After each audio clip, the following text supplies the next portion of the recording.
Hi there and welcome to this video for Senior Physics on Electromagnetism and Electricity. In this video we're going to look at capacitor structure using the PhET simulation. So the PhET simulation, you can see the link is up at the top here. I'll also include it on the post in the actual course. So let's load up the course and see what we can find about capacitors. Okay, so when you load up, you go to Capacitor Lab and you'll get this screen which will come up here. I'll just enlarge it for you here. Now what we've basically got is over here we've got a battery, and that battery is then linked to two plates. Those two plates basically are going to be your capacitor. Now what you can see, we've got charges set on these plates. Now if I put it onto 0, completely discharge the plates, we'll see that we've got no charges on each of the plate.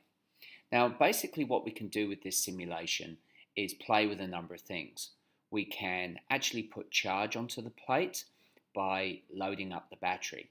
We can also use these meters on the right hand side here to basically set up and have a look at what's going on inside each of our capacitors. Okay, so firstly I can look at capacitance. Now remember, capacitance is basically how much charge an area a capacitor can store. Now remember, we've got separation of the plates and we've also got plate area. Now obviously if I increase the plate area, look how the capacitance goes up.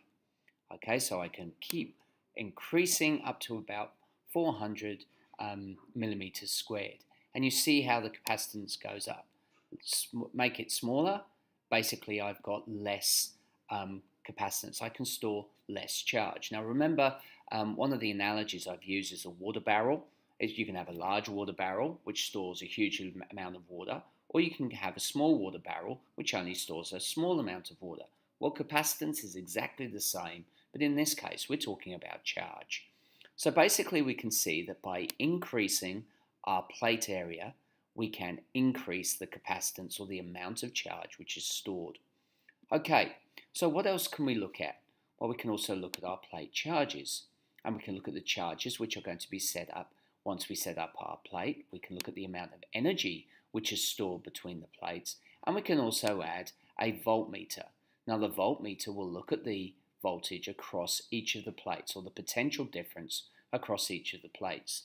Now if you remember, Q equals capacitance times voltage, we can use this to actually ascertain what's going on and calculate the amount of charge.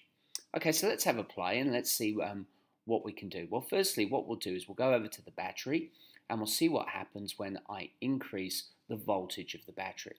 Now, basically, I like to think of the battery as pushing electrons onto the plate. Now, you can see that we can go in two directions. We can go 0 to 1.5 going upwards, or 0 to negative 1.5 going in the opposite direction. So let's go upwards. Now, you can see as I increase the voltage, I can increase the amount of charge which is being put on the plates. Now you'll see that what's happening here, we've got a certain size capacitor, and you can see I've got fully charged, and what I'm doing is now adding more and more charge to the top of my plates, and the result is I'm varying the amount of energy. As I decrease the voltage, I've got less energy. There's less push to put the electrons on each of the plate. I take it in the opposite direction, same sort of thing, but the charges go in the opposite direction. Now what that's meaning is if you see as it moves, we can see we get a flow of charge moving in varying directions. Now also what I would like you to note is the voltmeter over here. So if I go up to a maximum voltage of 1.5, like so, you can see that my voltmeter here is basically showing 1.5. The PD across the plates, the potential difference across the plates, is exactly the same as the potential difference across the battery. Obviously, if I lower the battery charge, let's go halfway, I've got approximately 0.625 volts there. I can use my voltmeter to check what the charge is there, and look, it's 0.625 there. So that's an important thing to know, that the charge on the potential difference on the battery will be the same as the potential difference on the capacitor. Now that's useful when we look at our next unit, when we look at series and parallel. So we know that we can increase our plate area, which increases our capacitance. But also, let's see what happens if we remove if we change the separation. Now look at the stored energy when I start moving my plates away. You see that the stored energy basically decreases. Now the reason why that is because they're further apart, there's less affinity for the electrons to move from one place to the next. However, if I start pulling them closer, you can see that the charges will vary. The charges actually get close together. I get more charge which is generated, which means I'm storing more energy. So I can increase the amount of charge by increasing the plate area, like so.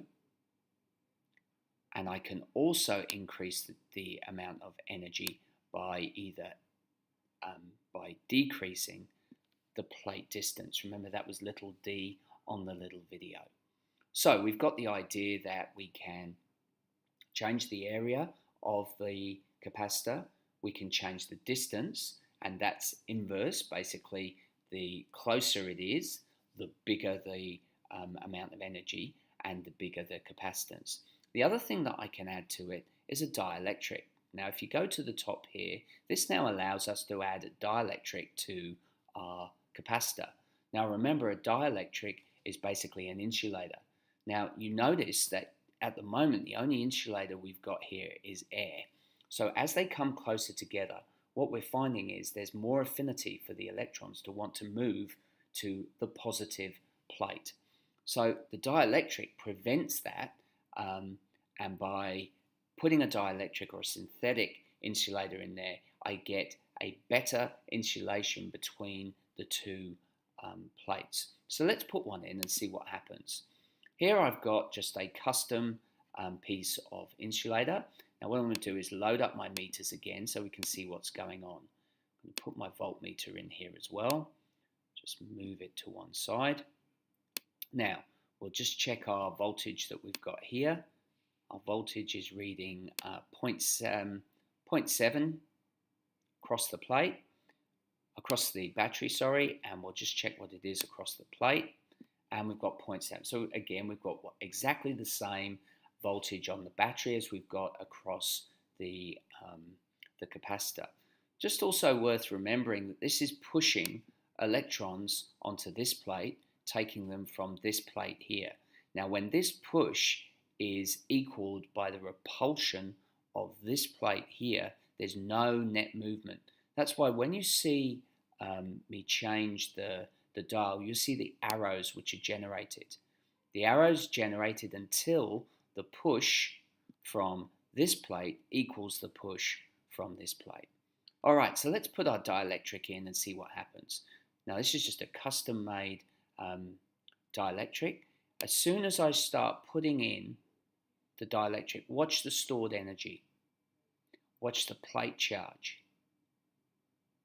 I'm able to get more charge which is held in the plates to the point that the stored energy is really, really big.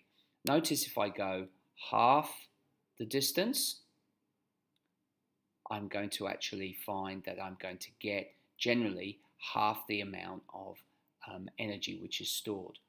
Now obviously different types of material are going to have different effects. I could also put my dielectric in and decrease the separation. And look how the stored energy value down here changes as I change the separation. Okay, getting closer, I'm getting more charge which can be packed on, which means that I'm getting more energy which is generated. It also means that my capacitance is also going up. So by changing the separation, I can actually increase the amount of energy. Let's see what happens if we put a different dielectric in. So if you come over to here, you've got an opportunity to choose a variety of dielectrics. So let's put some Teflon in there.